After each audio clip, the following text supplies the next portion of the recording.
So today we're going to be taking a look at a scenario where Argentina forms an empire.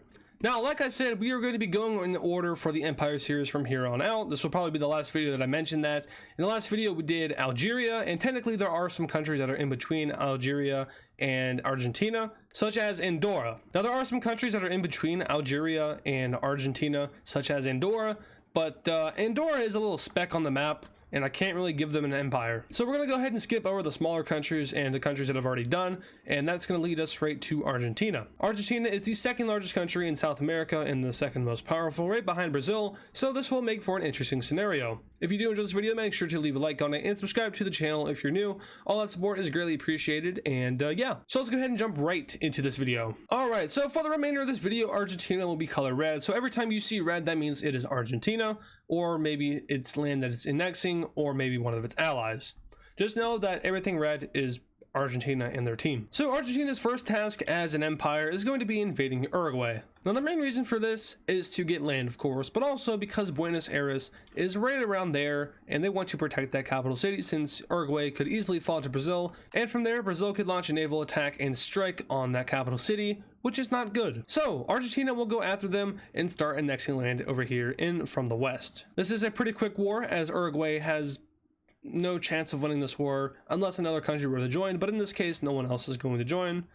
Uruguay is steamrolled over and they eventually surrender over to Argentina. In this peace treaty here, we can see that Argentina completely annexes all of Uruguay because they can. They're the more powerful country here, and Uruguay doesn't cover that much of the earth, therefore it's going to be pretty easy to just straight up annex them. So now Argentina's just going to sit for a little bit. There isn't much else for them to go. They can go to Chile, of course, they can go to Bolivia, Brazil, or Paraguay, but right now they might just want to chill because you don't want to invade too much land at once. That's kind of what happened in World War II with Germany, and we all know how that ended for them. They did way too much too fast, so Argentina is going to chill for a little bit.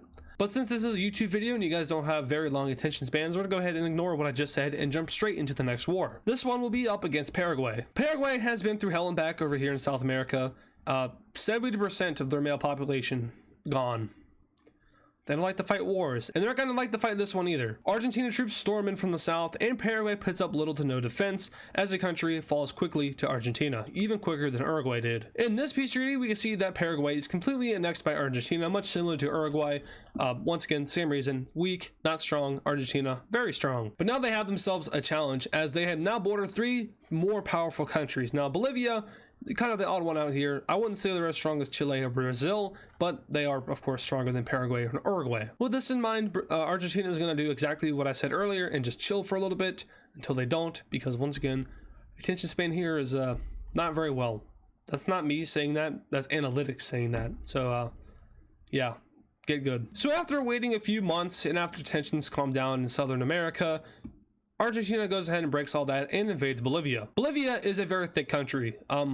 It also contains a little bit of the Amazon rainforest up in the north, and overall, it's probably not a fun country to invade. Geographically, and of course, it's a large country. Invading large countries isn't really fun. So Argentinian troops start to invade up, but this process is very slow, as these troops are kind of tired of fighting wars. Not a really good stat, especially when you're considering building an empire, but yeah, apparently Paraguay was too much for them, even though Paraguay didn't put up a defense. So this war goes very slow for Argentina until eventually they aren't stalemated, but they just stop. I don't know if the government just kind of lost support for the war, or if the troops just don't want to fight it, but Argentina stops in its tracks and Bolivia is left like this. And of course, that's going to leave Bolivia a little bit vulnerable. Brazil sees this, and Brazil takes advantage of this. Brazilian troops now flood in from the north as well as over here from the east. And with this, Argentina troops are put on alert to continue their expansion, or else. If you want to figure out what or else means, just ask the German officers in World War II. They know what or else means. But with Brazil flooding into the country, Argentina troops pick up the pace again, and public support for this war dies very quickly. And so does the military support, but they can't do much about it because once again, the more you screw around, the more you find out with Argentina's leaders. They have very heavy German accents for some reason. Anyway, by the end of this war, we can see that Brazil and Argentina have completely split Bolivia in half, Brazil in from the north and Argentina in from the south, and some skirmishes are going to be taking place along these occupied areas. Brazilian troops firing on Argentinian troops firing on Brazilian troops, but none of it ever escalates into a full-on conflict. However, we do have diplomatic relations between these two countries being cut off, as they now see each other as great enemies. But putting that aside, they do decide to meet up in Bolivia's capital, La Paz, and they're gonna go ahead and draw up a peace deal. In this peace deal here, we can see that Argentina has gone ahead and expanded itself up into Central South America, and that's going to be pretty good for them, except it's not, because that's a lot of land to control. At this point, they might be taking over or being very near to Brazil in terms of land area. I know this map is funky because of the projection. I do believe the middle bulges out more than it actually should. So Brazil looks bigger than it should. I believe that's the projection. I could be wrong. It could be the other way around, but I doubt it because Greenland looks a little bit small on this map. But yeah, back to this. Argentina, probably bigger than Brazil now. That doesn't necessarily mean that they're more powerful, but since this is an empire video, they are tended to be more buffed up just to make the scenarios more interesting. So let's go ahead and say Argentina is more powerful than Brazil. But now that Argentina has expanded itself this far, they're going to go ahead and put in the last bit of effort in being an empire. And that, of course, means touching 2 oceans. And by that, they're going to go ahead and invade Chile. Now, Chile is in a very peculiar spot, if you can't tell. They're the longest country in the world in terms of me, and it's going to be hard for them to really fight back or even invade, because Argentina, all they have to do is kind of like bulk up their forces in one particular area and just shoot across, and just like that, Chile is screwed. So they're gonna go ahead and kind of target Santiago, and they push across and do exactly what I just said and cut Chile into 2 pieces. With this, the country is automatically going to start to crumble.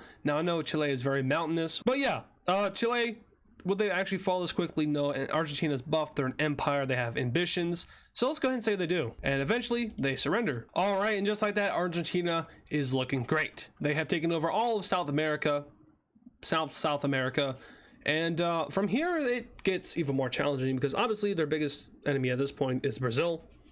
Could they take on Brazil and win? Probably not. That would probably be a stalemate, but they're going to go ahead and try. So Argentina declares war on Brazil, the biggest war in South American history, maybe. The rest of South America is actually going to do something pretty cool here, and they're going to go ahead and form a pact, which is the anti-imperialist pact. It's aimed at Argentina, but also involves Brazil. And basically what they are doing is they're all banding together, despite their vast differences, Venezuela, and they're going to go ahead and just say, if you invade us, screw you, it's a pact, don't do that. So basically neutral pact, except attack one, attack all. And that's basically just going to solidify Argentina to Brazil. So this is really all they're going to be able to do for the rest of the video. And they're going to make it worth it. Bombs, lots of bombs. Go to your house, open up the door, sit down on your couch, bomb. Walking your dog, step on a crack, bomb. Going to the grocery store, pick up a pineapple, bomb. There is no escape.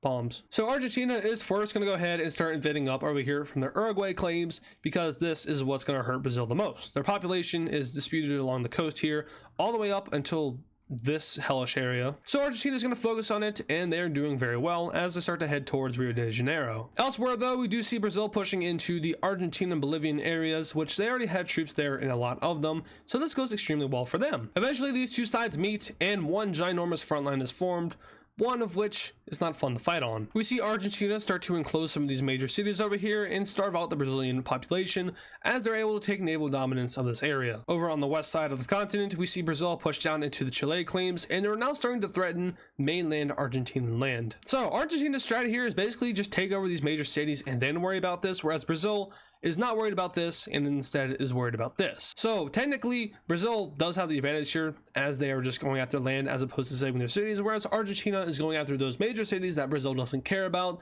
Therefore they're doing it for nothing, although it still is going to hurt Brazil no matter what. So they managed to get these cities and even more, and Brazil is crippled a little bit. They're in a wheelchair. Once again, like I said earlier, Brazil is focused on this land, and they are doing incredibly well. So much so that they start to go behind some of these Argentinian lines, and from there, they kind of hurt them. But have no fear, Chile is here.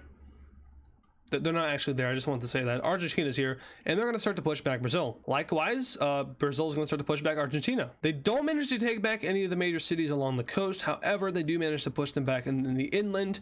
So, yeah, like I said, this war isn't going to really involve anyone winning. It's too fairly matched. But this is Argentina's video, so maybe we can do a little something special, like pushing back the Brazilians a lot. Argentina is going to be doing very well here and pushing Brazil out until eventually they do all they can over here in the north, and Brazil is able to hold on to this little chunk. Brazil, however, is not going to be able to hang on to much else, as Argentina is storming the country, and they are now threatening the capital of Brazil, which is, of course, Brasilia, which is like right there. So at this point in the war, Brazil is very confused on to how Argentina has managed to do this.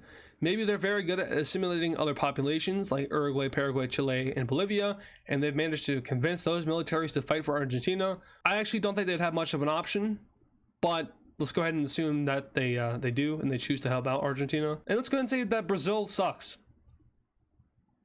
Yeah. So Brazil is finally going to go ahead and accept peace negotiations with Argentina because they've gotten their ass kicked pretty well. The only major city that is still there is, once again, some of these ones that are like right here, and then Brasilia, and those are very close to being captured, whereas Argentina and their major cities, which include a lot now, of course, Buenos Aires itself, and then you now have Santiago, you have Uruguay's capital, you have La Paz, you have all these other, yeah. So let's go ahead and take a look at this peace treaty. All right, taking a look at this peace treaty here, we can see that Argentina has now expanded itself upwards into southern Brazil and taken over some of those major cities that I keep mentioning.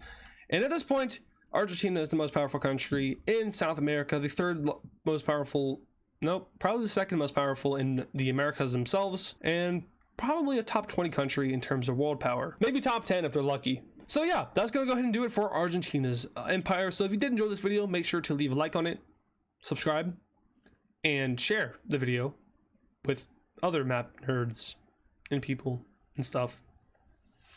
I know I said that I was gonna be changing content soon, and I am. Just wait till the summer, so give me like 3 more weeks and we'll start doing some games and stuff. We're gonna, of course, we're gonna keep doing mapping, maybe like 1 mapping video a week, but other than that, we're gonna be trying some new stuff. I have a lot of games that I want to try and play. So gonna be some that are gonna be close to mapping, some that are gonna be completely different from mapping, some old games that I'll be bringing back, and yeah, so just prepare for summer. It's gonna be hellish, it's gonna be fun, and yeah, if branching out with gaming doesn't work, I'll try to stick with mapping and figure something else out. I don't want to do that, but if it means that and not being able to do YouTube ever again, I'd rather force myself to do this content than just post to nobody. Don't want to go back to that because that was not fun. So yeah, once again, thanks for watching, and I'll see you guys in the next video. And of course, thank you to all the super fans. This includes Patrick Clauser, Yo Moma Moma, Texan Cowboy Cheese, Kylie Speaks Plays, Poland Country Ball, Dimitri, DW Cool Dude, Nevada Garbage Trucks, Yakko, Soviet Ball, and Serminator. Once again, thank you guys.